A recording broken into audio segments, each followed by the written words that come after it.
Stanjabalisco here. I played around yesterday some more with my Windows 10 toy and its TOR browser, the onion routing browser. My first inclination was that I was going to get rid of TOR on that computer because it slows everything down so much. I haven't tried putting it in airplane mode or killing the router to prevent it from having any access to anything online. So I don't know exactly what is slowing down that Windows 10 computer. I should retrace my steps here. It may not be TOR. It may be Windows 10 continually trying to update itself because my browsing sessions are so short, and it's indicated several failed attempts at a particular update for Windows 10 that it's trying to install. But I did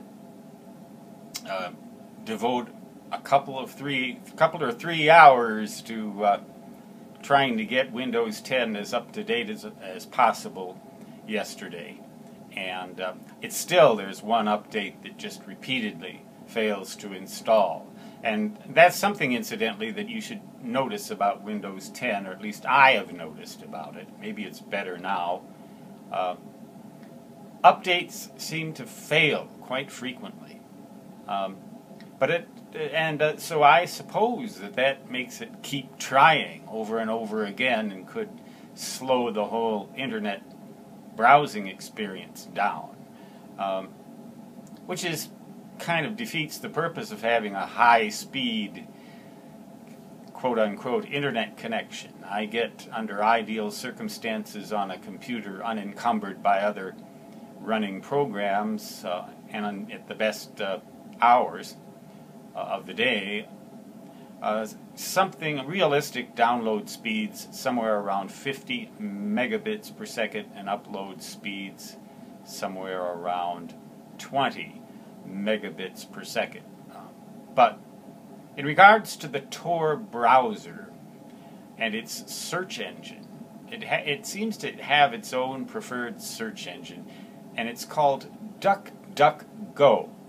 All three words all run together. You will doubtless notice it if you install TOR.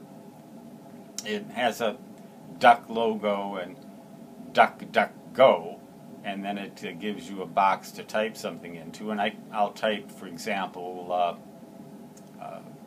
nickel metal hydride battery, or electromagnetic pulse, or some other technical term usually, and then it'll bounce back and give me another window that says DuckDuckGo all over again.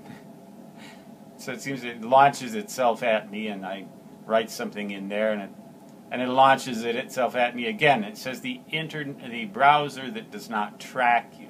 So I assume that means it's something like Google Chrome in incognito mode, or something along those lines, but I don't really know what that means.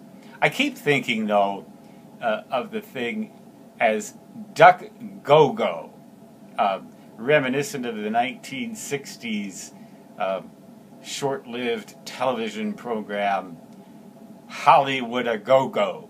It's like quack, quack a go-go, okay? And you're going to search for something on TOR, use quack, quack a go-go, okay? You know what I'm talking about. And then you have, if you're old enough, you do. If you don't, you think, oh, God, this guy's what a fuddy-duddy. Hollywood a go-go, quack, quack a go-go. Search on the internet and don't get tracked. Stay anonymous. I don't know. It's very slow to download almost anything. And again, I would reiterate that always check for TOR updates every time you use the browser. Expect everything to be really, really slow, although some searches are slower than others.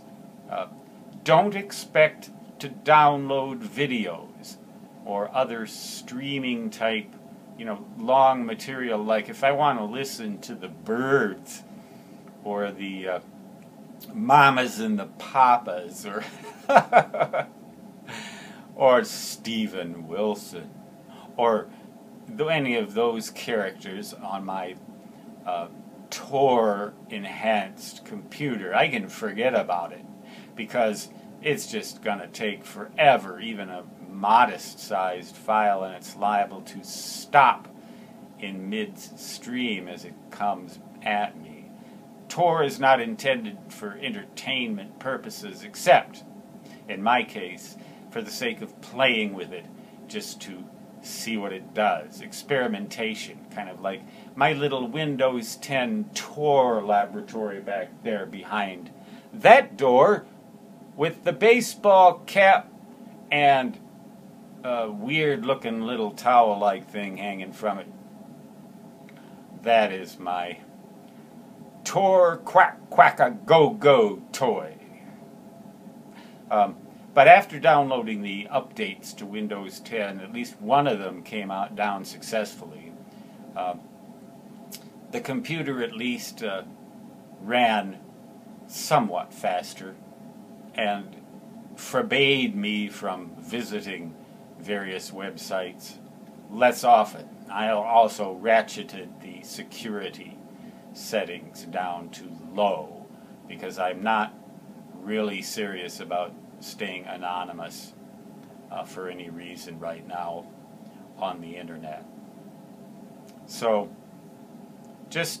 I'd recommend, but if I ever seriously intend to use TOR or any other computer for that matter to remain anonymous in my browsing habits on the web, besides certain habits that you need to acquire that I would outline in future videos if I ever do such a thing, I'm not going to use a Windows computer at all, and I'm afraid I'm going to need a higher powered processor. And seeing as I don't really need anonymity right now, and I don't really have any extra money right now, I'm not going to do that. I'm going to stick with what I've got and thank the good powers above that I've got what I've got. Because a lot of people have it a lot worse than I do. Stan Gibilisco is signing off. Until next time, so long.